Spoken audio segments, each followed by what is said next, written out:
Soy Nujavi Ramírez y te doy la bienvenida a El Arte de Existir, el podcast de Jorge Sentner.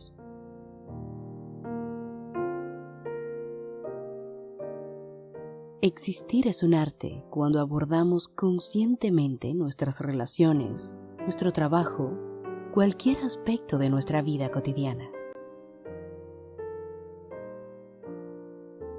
Es un arte existir si nos sentimos creativos. Cuando transformamos nuestra existencia en un arte, nuestra vida rebosa de sentido.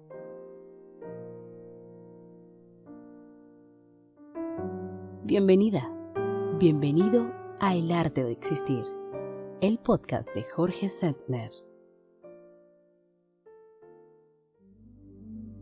¿Cómo hacer de nuestra existencia un arte? Soy Jorge Sentner. Gracias por acompañarme en el 9º episodio de El Arte de Existir.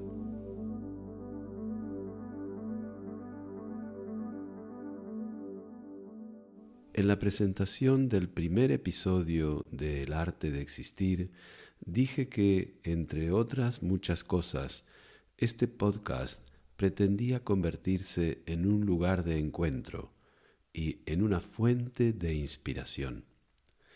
Hoy, pocos meses después, cuando acudo a esta 9ª cita con los oyentes, me siento muy gratificado al comprobar que, según van sucediéndose los episodios, aquel deseo de los inicios se está cumpliendo felizmente. Es innegable que este podcast nació con la vocación de abrir, de inaugurar un espacio.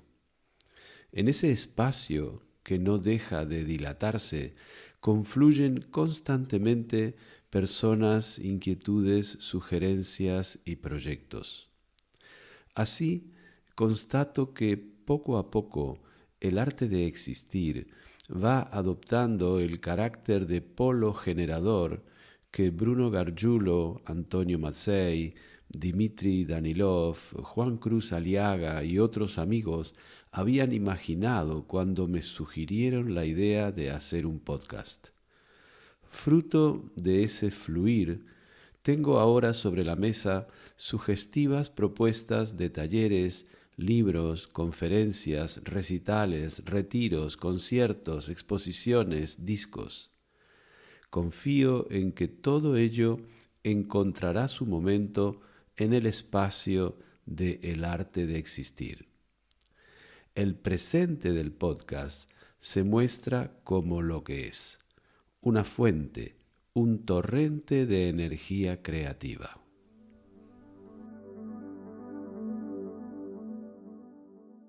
En este 9º episodio regresa la consulta.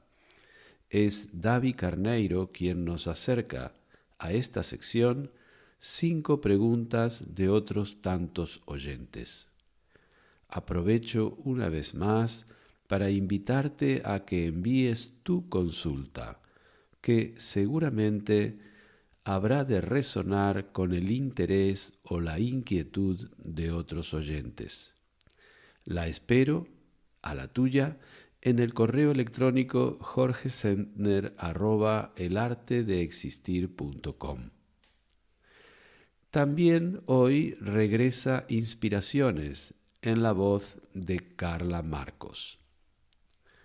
Fruto de la corriente vital que late en este podcast y que yo mencionaba hace un momento, en este 9º episodio la sección Coda se ve enriquecida, realzada por la excepcional presencia del guitarrista argentino Guillermo Rizzotto.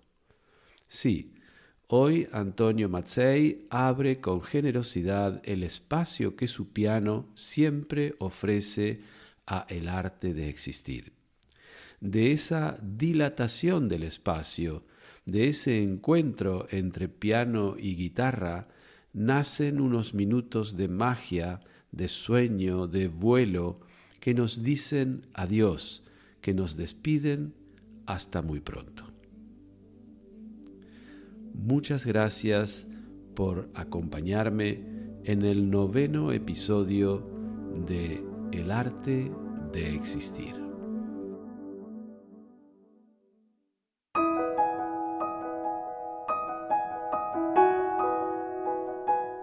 Y ahora, Jorge te abre su espacio de consultor existencial. En la consulta, te propone mapas y caminos posibles para evitar el sufrimiento inútil en tu diario vivir. Escribe a la consulta. Comparte con generosidad tus dudas, que son las dudas de todos. Coordina y presenta David Carneiro. Olá, Jorge. Buenas tardes.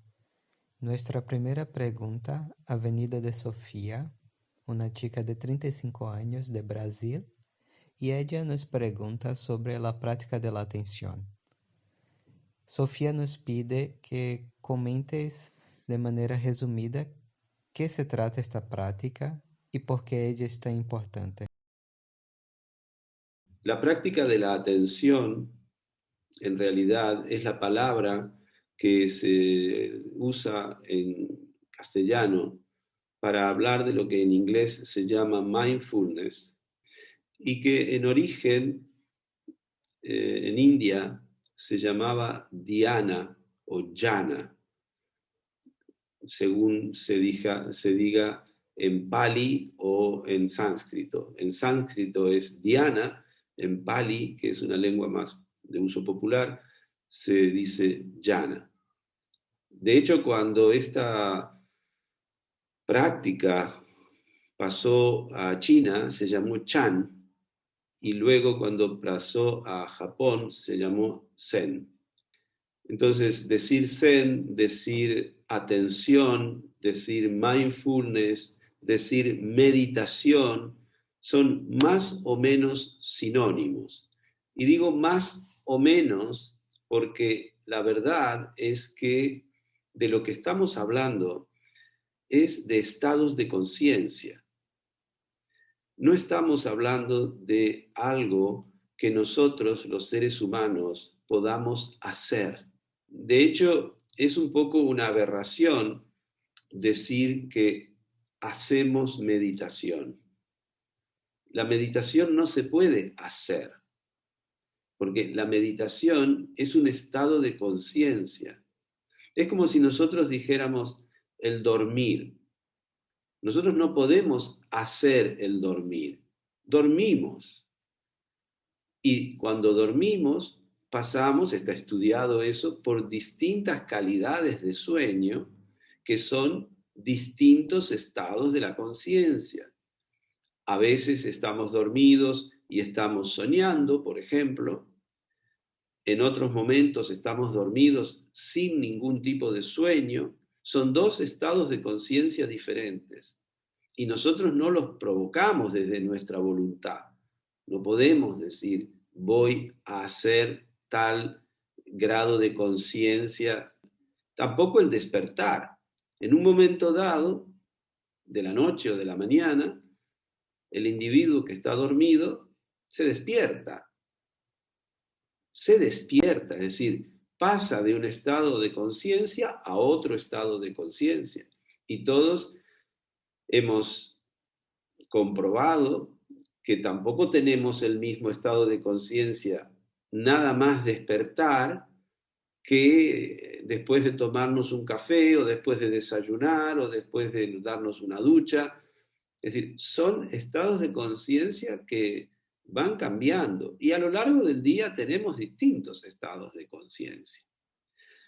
La atención plena, esto que se llama la atención plena, no es más que uno de tantos estados de conciencia.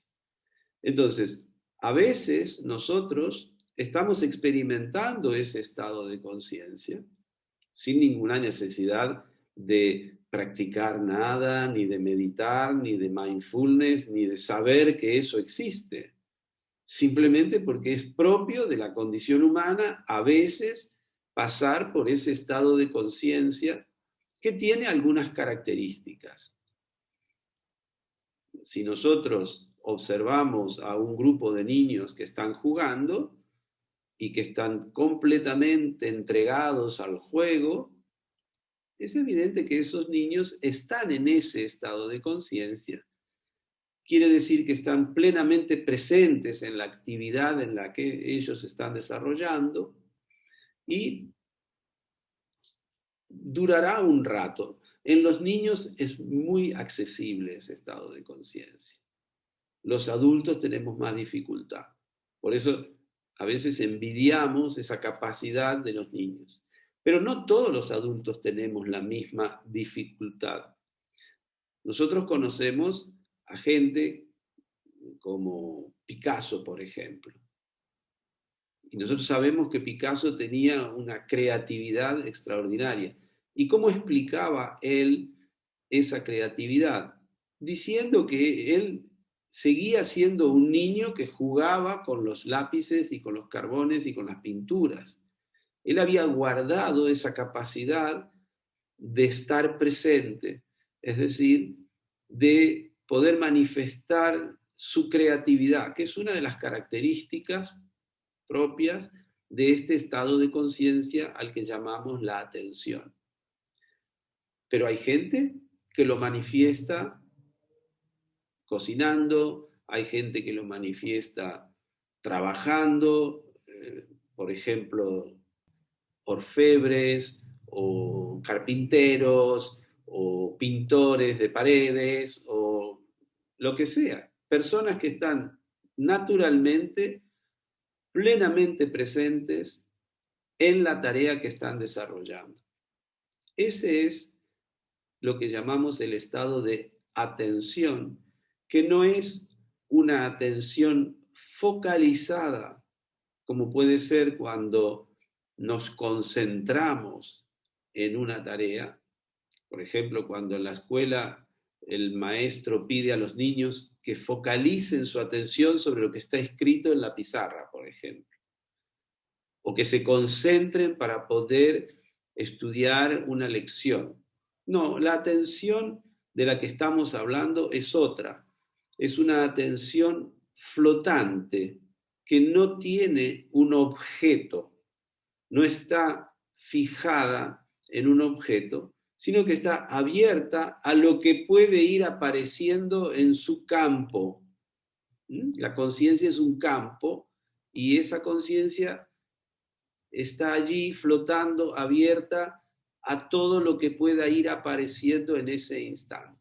Por eso hablamos de calidad de presencia, es decir, una apertura a los fenómenos que están sucediendo en el momento presente.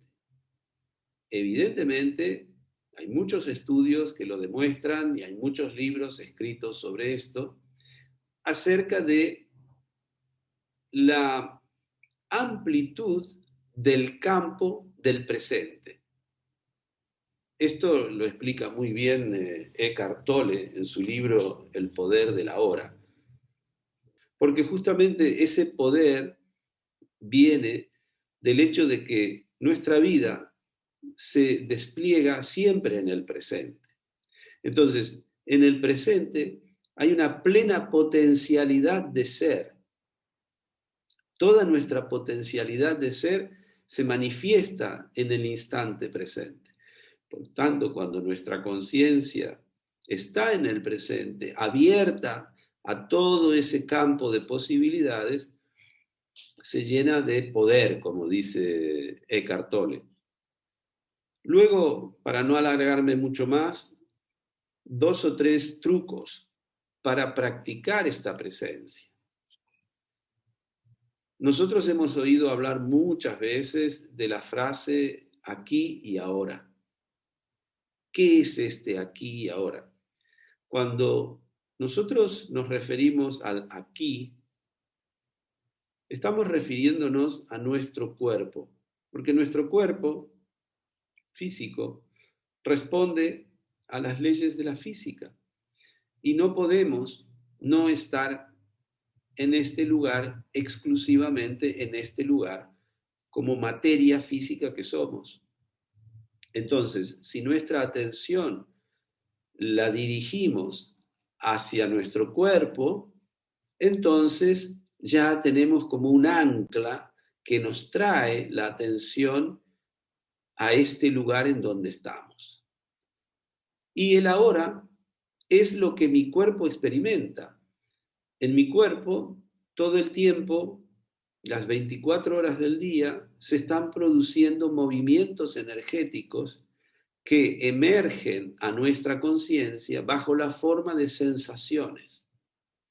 Tenemos sensaciones corporales, desde las sensaciones más obvias, como podría ser el frío, el calor, la molestia, la fatiga, el dolor, el picor, la contractura, la tensión, a otras mucho más sutiles que podemos nosotros detectar si orientamos nuestra atención más al interior, hacia los órganos, hacia la circulación sanguínea, hacia las masas musculares, hacia el esqueleto. Entonces, tenemos allí un campo de exploración infinito del tiempo presente, porque esas sensaciones solo se están produciendo en este momento y yo no las puedo percibir más que ahora.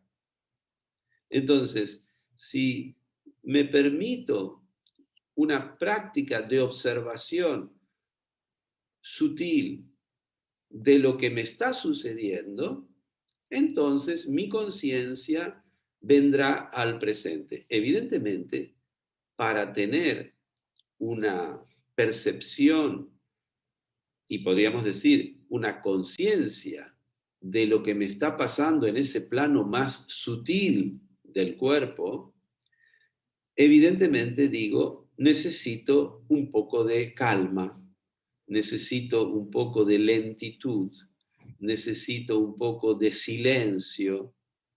Y eso es la meditación.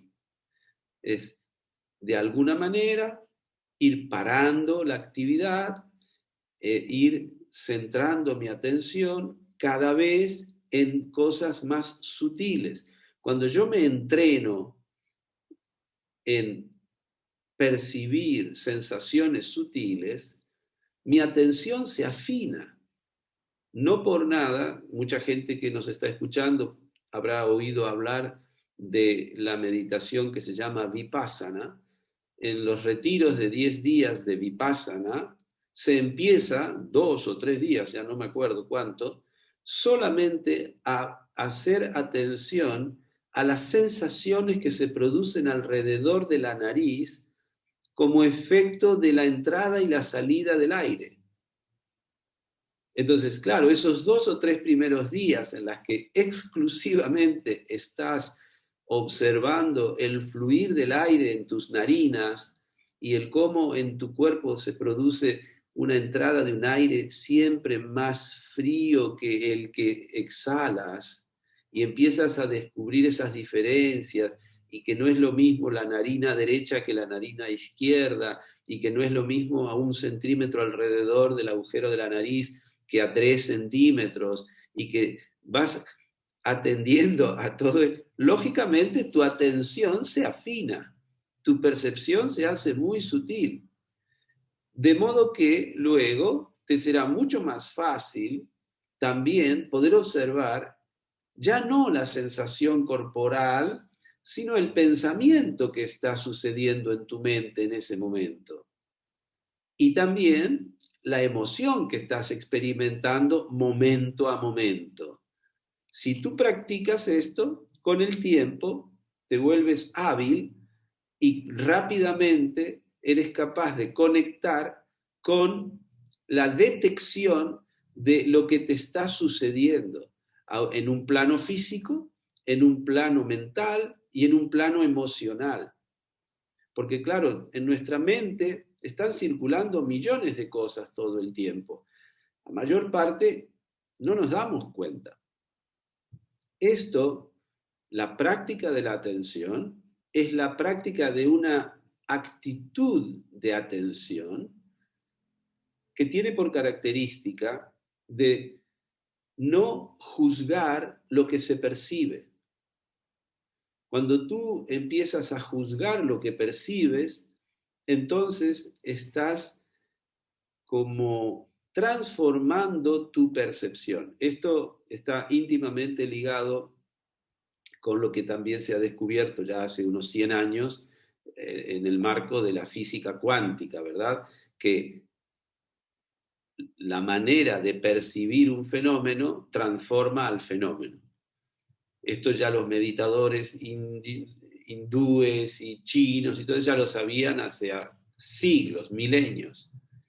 Entonces, hay una actitud necesaria para aproximarnos lo más posible a la cosa en sí, al fenómeno en sí, sin incidir sobre el fenómeno. Y el juicio, la crítica, la opinión, la preferencia, la discriminación, efectivamente eso incide mucho sobre los fenómenos. Entonces, como lo que nos interesa es conectarnos con lo que es, entonces practicamos una actitud meditativa que se llama esta atención flotante sin juicio, sin opinión, sin voluntad, sin buscar, sin pretender obtener nada. Todos estos deseos de obtener, de mejorar, de iluminarse, de conocer, todo eso distorsiona la práctica. Entonces, la práctica en sí, en última instancia, consiste también en soltar, en abandonar, en renunciar a todas esas pretensiones y objetivos y metas que en realidad son objetivos y metas del yo. Ese yo psicológico o ese pequeño yo que es justamente un fruto de nuestra percepción, pero que no tiene una existencia real. Y eso es lo que nosotros descubrimos cuando llegamos al conocimiento. Podemos observar a ese yo como un fenómeno pasajero y dejar de identificarnos tanto con él creyendo que somos eso. Podríamos extendernos meses hablando de esto porque es un tema que me apasiona y que no acabo nunca de explorar y de descubrir. Pero yo creo que para la consulta por hoy y para la curiosidad de la persona que nos escribió, le ponemos un punto final por hoy. Muy bien, muchas gracias, Jorge.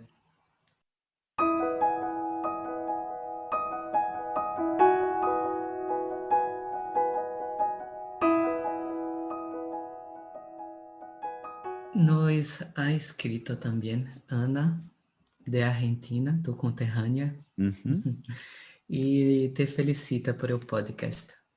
Muchas gracias. Ella comenta que está muy habituada a tener un consultor financiero o un consultor nutricional, pero que nunca había oído hablar de un consultor existencial hasta conocer.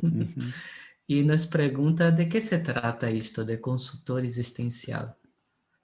Bueno, en realidad creo que hay una larga tradición de consultores existenciales, aunque no se usaban estas expresiones, pero esencialmente yo entiendo que en un trabajo con un consultor financiero que Ana debe tener, como dice, lo que ella hace es exponerle su situación.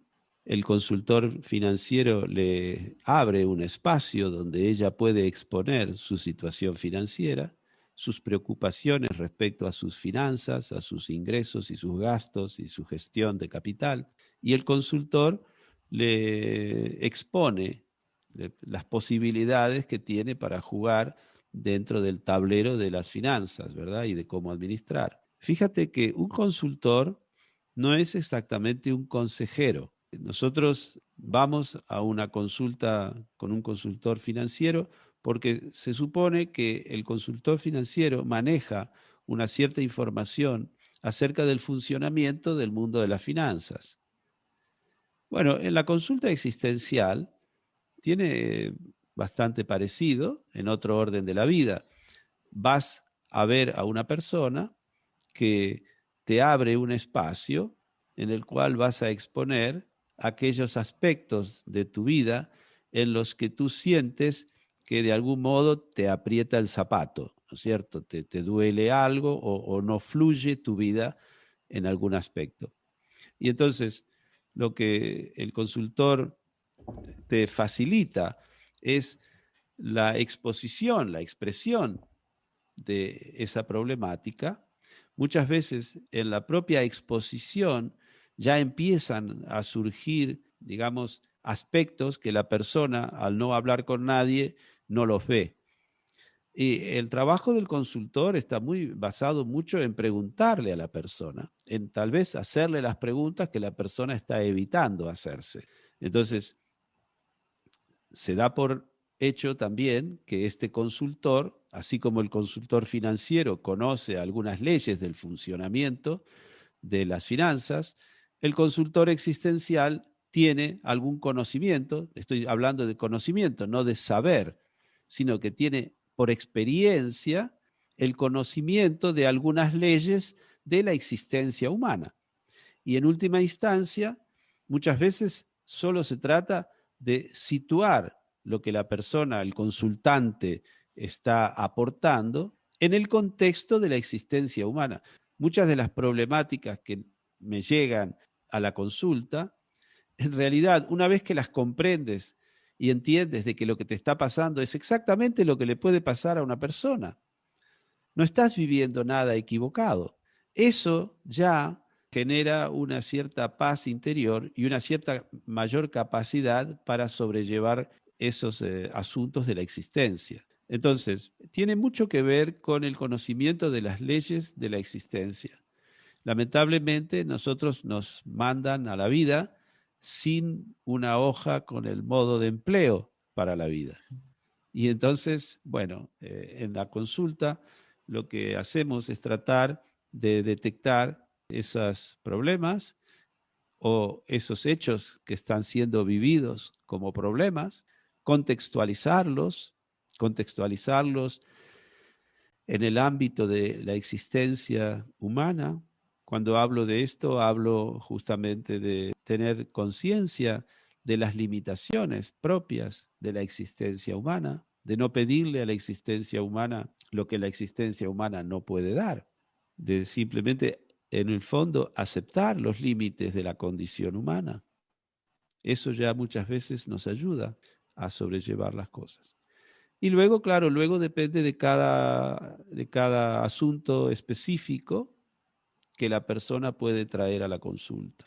A veces con una sesión de consulta se genera un mapa de la situación y la persona ya tiene una hoja de ruta para poder abordarlo. A veces lo hacemos más seguido, hacemos otras reuniones, vemos cómo evoluciona. Pero sobre todo, yo creo que se trata de tener una lectura posible de lo que a veces lo vivimos como un nudo, ¿verdad? Como un bloqueo, como que no sabemos para qué lado agarrar. Y entonces es tratar de eso, generar un espacio de escucha en el que la persona pueda escucharse también a sí misma, conectarse con lo que realmente está sintiendo, exponerlo, compartirlo con otro ser humano, yo en este caso, y eso muchas veces ya ayuda. El tener a otro ser humano que te puede escuchar y que está a tu servicio y que no te juzgará por lo que tú estás sintiendo, sino que tendrá una mirada empática y compasiva, porque en última instancia eres un ser humano que está sufriendo por alguna razón. Entonces eso ya de entrada puede hacer mucho bien. Más específicamente, en mi caso, el trabajo de la consulta existencial tiene su origen en algo que me ocurrió a mí hace muchos años, la práctica de la meditación Zen, a través del Zazen, la meditación sentada.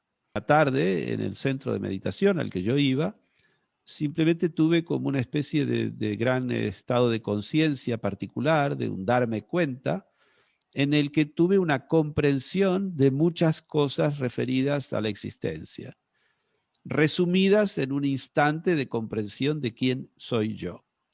Entonces, junto con esta comprensión, me vino la conciencia de que aquella comprensión no era para mí, sino que era algo que yo tenía que compartir con otras personas, porque a través de este compartir yo podía ahorrarles toda una serie de sufrimientos inútiles, muchos de los cuales yo mismo he experimentado y experimento todavía a veces. Entonces, desde ese día empecé a buscar formas para compartir ese conocimiento. En el primer momento se trató de un taller de autoconocimiento y de escritura. Luego, a través de los años, eso fue adoptando forma de muchos otros talleres, de grupos, y luego empezó a hacerlo de manera individual con personas que venían a la consulta, y es lo que estoy haciendo desde hace más de 15 años. Y eso también ha tomado forma de libros, ha tomado forma de retiros, ha tomado forma de meditaciones guiadas, y es simplemente ir pasando por distintas formas de compartir ese conocimiento. Digamos que la consulta existencial, el mismo podcast que estamos haciendo, es otra forma de lo mismo, es una continuidad absoluta con la misma intención de dar, de compartir algo que evidentemente no era exclusivamente para mí. Así que este sería la definición o la descripción de lo que es la consultoría existencial.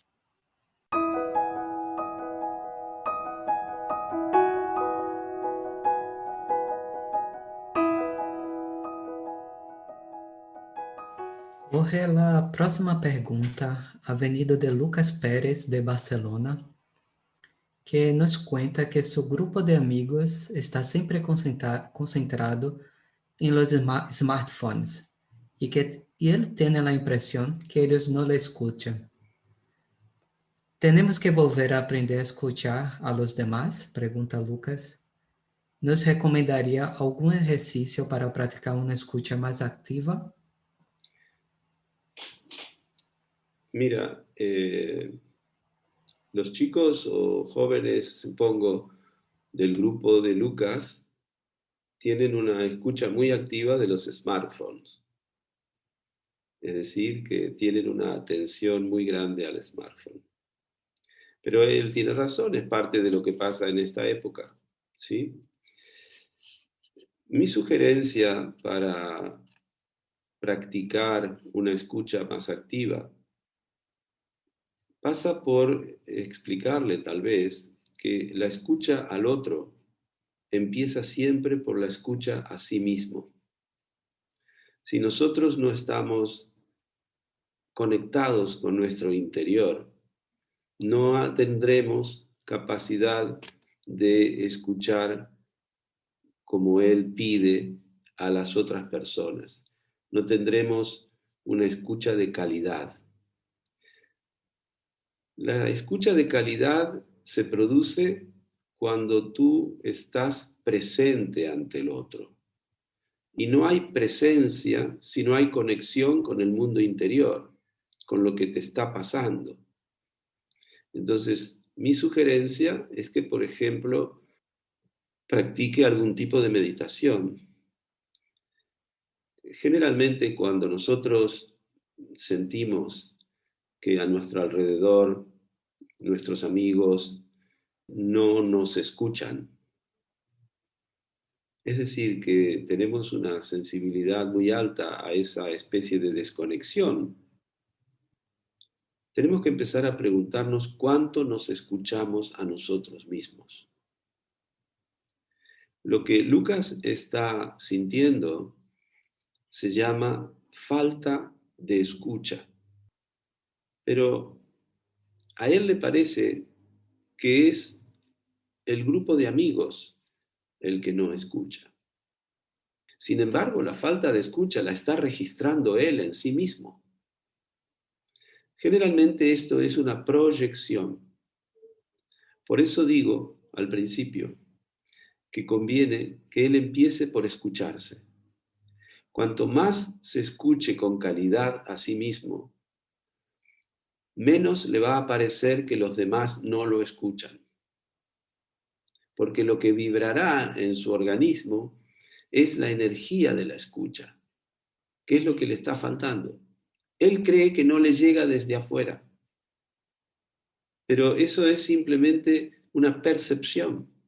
El afuera, el mundo, es un espejo. Cada uno de nosotros construimos un cierto afuera.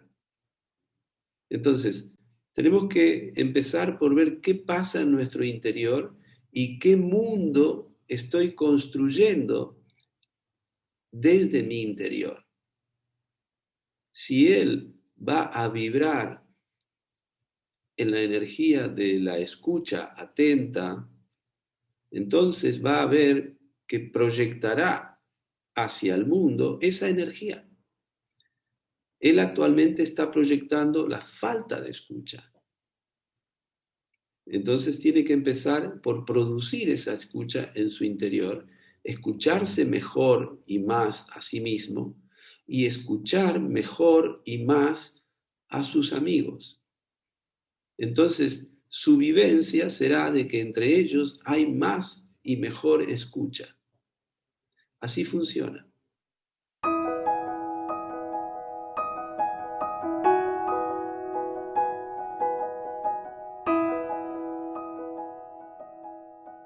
Jorge también nos ha escrito Juan. Nos cuenta que es de Cuba, pero que vive en Barcelona hace algunos años. Y nos cuenta que es una persona muy creativa, que ha trabajado durante muchos años con la música, pero que ahora con la pandemia ha tenido que buscar otros trabajos, que ha encontrado un trabajo que le paga bien, pero que le parece que no tiene sentido en comparación con su trabajo anterior.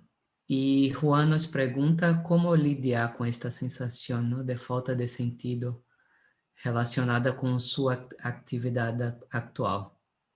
En principio hay varias afirmaciones allí en esa pregunta. Por ejemplo, la afirmación de que él, Juan, le estaba dando sentido a su vida cuando hacía música. Esto es una creencia errónea.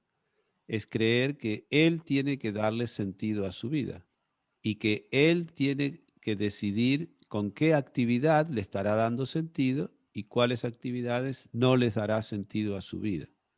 Claro, es como invertir completamente el punto de vista.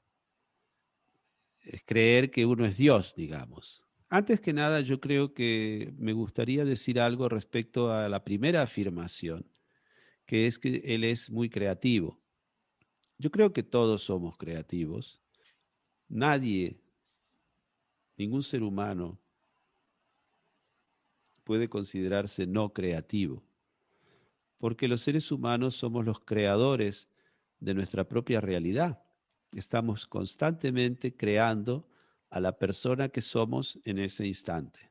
Creer que uno es creativo porque hace arte o porque hay ciertas especialidades en las que la creatividad se puede manifestar es limitar muchísimo el concepto de creatividad a unos cánones históricos y culturales.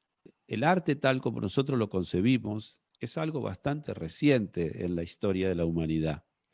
Y eso no significa que los seres humanos o cuasi humanos que nos preceden en el tiempo no hayan sido creativos. De hecho, gracias a la creatividad de ellos es que la especie ha podido evolucionar hasta el día de hoy. Entonces, yo creo que es importante tratar de esclarecer un poco el concepto de creatividad y no dejarlo limitado a unas consideraciones tan... Porque claro, es como ignorar que tenemos la mayor parte de la humanidad ocupada en cosas que no son artísticas. Entonces, ¿qué queremos decir? Que somos una élite, aquellos que pintamos o que cantamos o que tocamos la guitarra o que escribimos. Entonces, y toda esa otra gran parte de la humanidad, la mayor parte de la humanidad, no es creativa. Bueno, me parece un poco excesivo, ¿no es cierto? E injusto y además errado.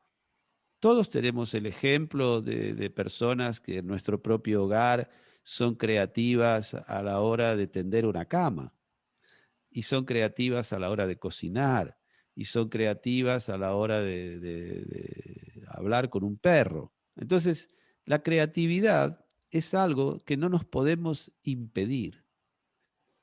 Nosotros estamos creando a cada instante nuestra propia realidad, nuestro propio instante presente. Somos los creadores.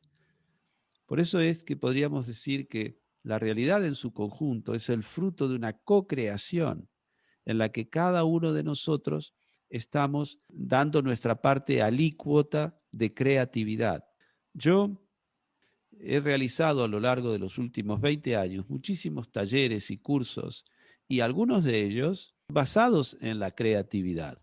Cuando quiero mostrar ejemplos de creatividad, lo que hago es llevar a las personas a un parque a ver a los niños jugando. Los niños nos muestran la creatividad en acción. ¿Por qué están creando? Porque están conectados con el instante presente, están creando un mundo.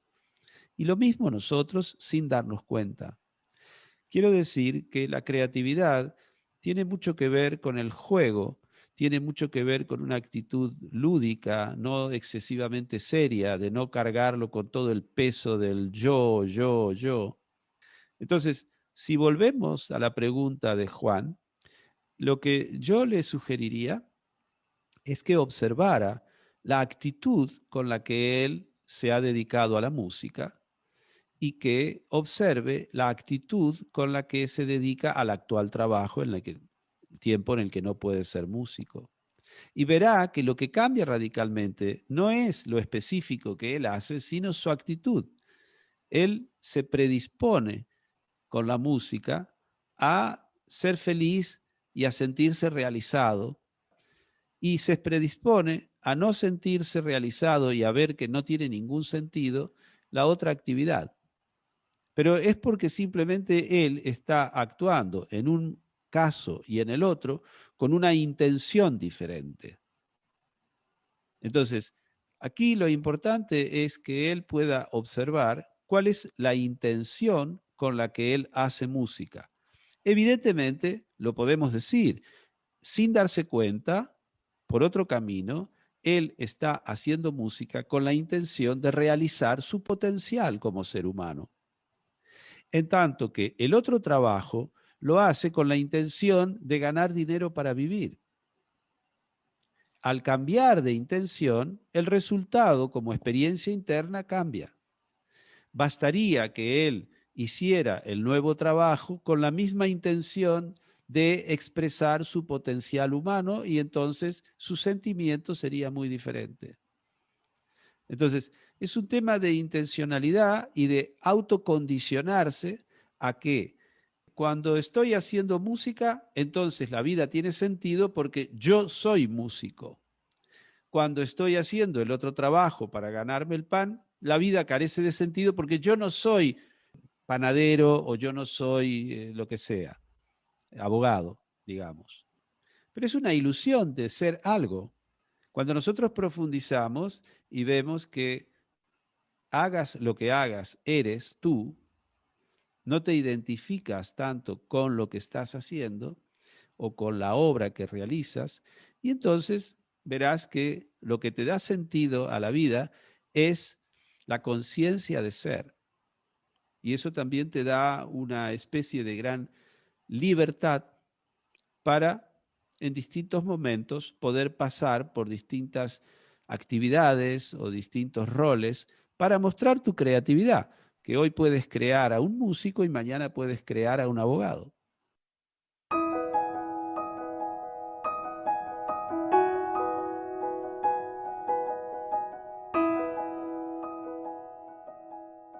Jorge también nos ha escrito Rosa de Sevilla y nos cuenta que su papá ha empezado a tener problemas con la bebida desde que se ha jubilado, que era un hombre muy activo y que le ponía toda su energía en su trabajo. Su papá también ha desenvolvido diabetes, lo que dificulta aún más la situación. Rosa nos cuenta que sufre mucho con la situación que le provoca muchísima impotencia y ganas de alejarse. ¿Cómo puedo yo ayudar a mi papá si él no se da cuenta que necesita de ayuda?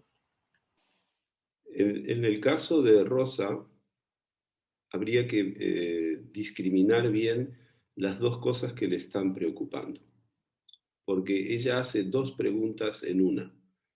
Aparentemente, su pregunta se refiere a cómo ayudar a su padre, pero en la redacción de su pregunta, lo que yo veo es que ella no sabe qué hacer con su padre. Son dos problemas diferentes y creo que merecen dos respuestas diferentes. Y no en el orden en el que ella las plantea. Yo creo que es más importante para ella resolver su problema personal respecto a su padre que ir a resolver el problema del alcoholismo de su padre. Entonces, primero que todo, le diría que la mejor ayuda que puede brindarle a su padre es resolver su gestión emocional de la situación. Si ella se plantea que solo va a conseguir quedarse en paz si su padre deja de beber, podemos decir que va a estar abocada al fracaso. Cada vez que su padre beba, ella se va a sentir impotente, frustrada en su esfuerzo por impedirle que beba. Y entonces va a juntar rabia contra su padre y lo único que hará es agredirlo, reprocharle y tomarle rencor. Lo más importante en estos casos es poder relacionarse desde una paz interior con la otra persona.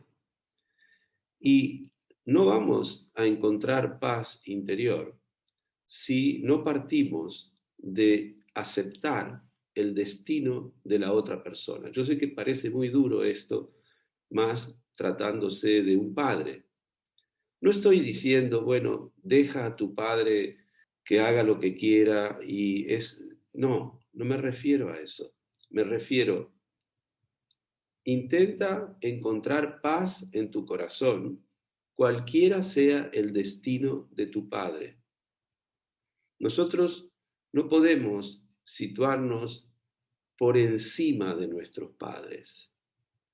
Es una falta, un pecado de orgullo el creer que nosotros sabemos mejor que la otra persona lo que la otra persona debe vivir. Es como negarle a la otra persona su dignidad de ser humano, su camino, su destino. Yo no sé qué edad tiene esta mujer, ni qué edad tiene su padre, pero en todo caso seguro que el padre debe tener entre 20 y 40 años más que ella.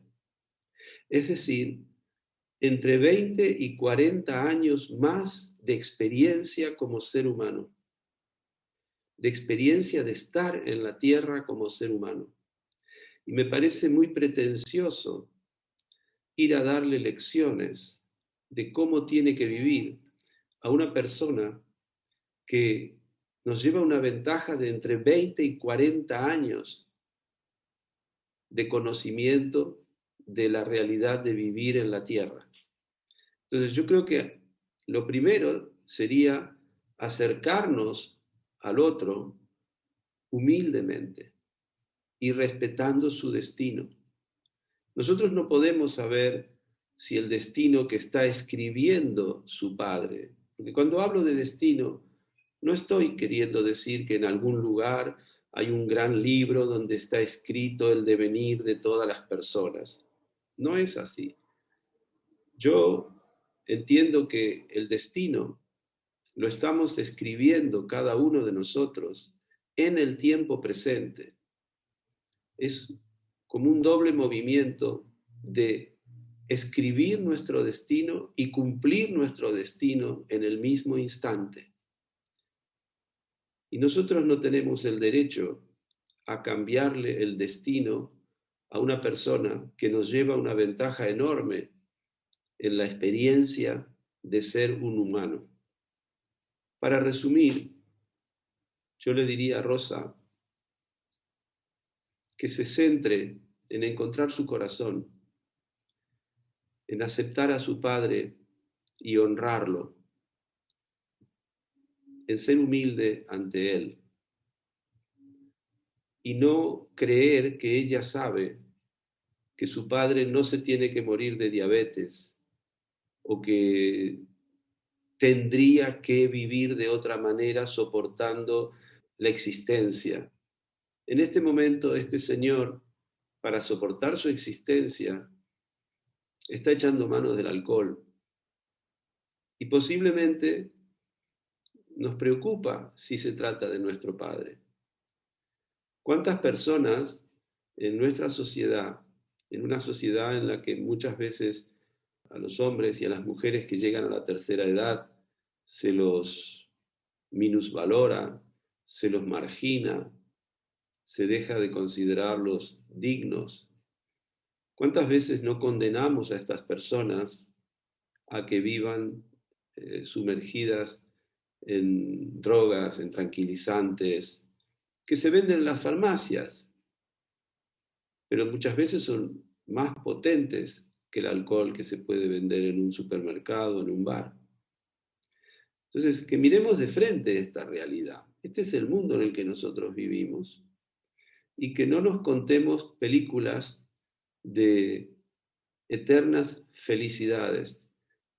Llegar a la edad de la jubilación después de haber trabajado décadas y no tener tal vez la capacidad de generar una nueva actividad, de generar una nueva motivación, es una experiencia muy dura para un ser humano. Tenemos que ponernos en la piel de esa persona. Tenemos que tratar de empatizar, de comprender y tener una mínima actitud compasiva con esa persona. No lo hace porque está divertido y porque está celebrando la felicidad de su tercera edad. Lo hace porque tal vez se siente muy mal y no encuentra otro modo de sobrellevar su vida cotidiana que tomando unos tragos y dejándose influir por el efecto del alcohol para soportar un poco su realidad. Eso no le favorece para la diabetes. Claro que no le favorece para la diabetes. Pero es que en este caso seguramente sufre más de su existencia que de su diabetes. Tampoco podemos saber si este señor tiene ganas de vivir. Las ganas de Rosa de que su padre no se muera no quiere decir que él tenga deseo de vivir. Entonces, fundamentalmente, yo lo que le sugeriría es que mirara para adentro, que encontrara paz, que encontrara amor y que encontrara la capacidad de empatizar con su padre.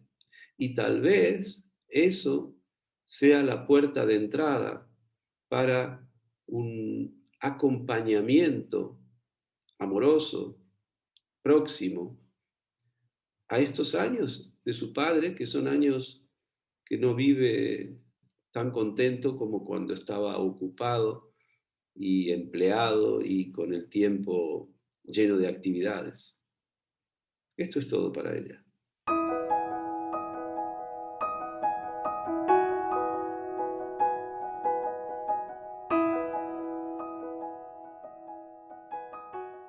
¿Qué te inspira en la vida? ¿Qué te inspira a levantarte de la cama cada mañana? A reír, a pasear, a trabajar, a relacionarte con tal o cual persona. Exploremos, juntos, el infinito paisaje de las inspiraciones. Déjate arrastrar por las mareas y los vientos. Deja que ellos impulsen tu barca hasta arrancarla de este sueño poblado de sirenas. Déjate encallar, al fin, en las arenas del silencio.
Muchas gracias por escuchar este podcast. Tu presencia completa el sentido de nuestro trabajo en el arte de existir. Un nuevo episodio estará a tu disposición en 15 días. Si lo deseas, tienes la posibilidad de suscribirte a través de Spotify, Apple Podcast o la plataforma de tu preferencia. Te recuerdo que puedes hacernos llegar tus preguntas para la consulta o la sugerencia de temas que consideres de interés al correo electrónico jorgesendner@elartedeexistir.com. Para mantenerte al día de las actividades que propongo, talleres de grupo, retiros de meditación, charlas, publicaciones, etc., no dudes en suscribirte a nuestra newsletter o seguir las redes sociales que figuran en la descripción de este episodio. Hasta muy pronto. Soy Jorge Sendner. Ojalá que este podcast sea una fuente de inspiración en tu propósito de hacer de tu vida un arte, el arte de existir. El arte de existir. Mesa de redacción, David Carneiro y Diana Belbruno. Música y edición de sonido, Antonio Mazzei. Imágenes y grafismo, Mariona Cabaza. Lecturas, Carla Marcos. Redes sociales, Diana Belbruno. Producción y coordinación general, Bruno Gargiulo. Locución, quien les habla, Nujavi Ramírez. Dirección y presentación, Jorge Sentner.